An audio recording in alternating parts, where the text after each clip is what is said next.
Za swali Waziri Mkuu. Mheshimiwa Waziri Mkuu, nakupongeza sana kwa kazi kubwa unayoendelea kuifanya kutatua changamoto mbalimbali kwa wananchi. Lakini pia nipongeze sana serikali kwa kuboresha miundombinu ya afya na uhakika wa dawa na vifaa tiba nchini. Mheshimiwa Waziri Mkuu, hivi karibuni kumeibuka na taarifa za kuenea kwa ugonjwa wa Ebola kwa baadhi ya nchi za jirani, ambapo na kwa kuwa nchi yetu ina mahusiano mazuri sana na nchi hizi za jirani kwa maana ya kibiashara na mahusiano ya kijamii. Je, serikali imejipangaje kudhibiti na kukabiliana na janga hili la Ebola? Asante. Mheshimiwa Waziri Mkuu. Mheshimiwa Waziri Mkuu. Mheshimiwa Spika, na kushukuru kwa nafasi hii nijibu swali la Mheshimiwa Asha Moto kama ifuatavyo.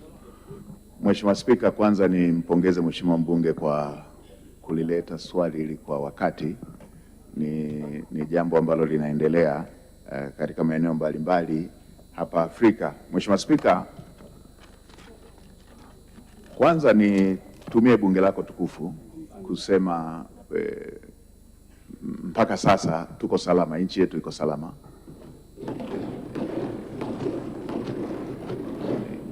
Ni jambo la kumshukuru Mungu, tuko salama. Mheshimiwa Spika, kwa kuwa kama alivyosema Mheshimiwa mbunge, nchi yetu ina mahusiano mema na sio tu ya kiserikali, ya watu na watu mipakani, na pia Tanzania sio kisiwa, na jambo hili ni jambo la milipuko inayotokea maeneo mbalimbali, ni jambo linaloweza kutokea katika nchi yoyote. Mheshimiwa Spika, serikali kwa kutambua hilo tumeendelea kuchukua hatua za kutoa elimu, na nitumie bunge lako tukufu kuendelea kupaza sauti kwa Watanzania wote kuendelea kuchukua tahadhari kama ambavyo tumekuwa tukichukua tahadhari yanapotokea mambo ya magonjwa ya aina hii, ambalo hili si la kwanza, na hata hili la aina hii la Ebola sio la kwanza kutokea katika mataifa haya ambayo yameripotiwa kuwa na tatizo hilo. Tuendelee kuchukua hatua za tahadhari, tuendelee kuelimishana, lakini pia tuwe na utayari.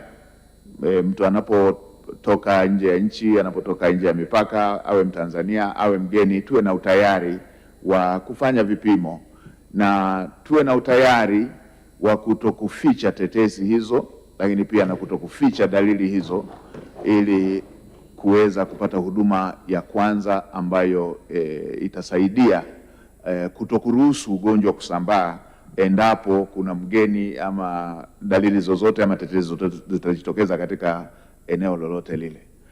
Mheshimiwa Spika, kwa undani zaidi, Mheshimiwa Waziri wa Afya Mheshimiwa Mohamed Mchengerwa pamoja na timu yake ya wataalamu wanajipanga kuendelea kutoa elimu hii, lakini pia na kutoa taarifa kuhusu hali halisi ya jambo hilo ndani ya nchi yetu. Mheshimiwa Spika, Mungu ni mwema, bado tuko salama.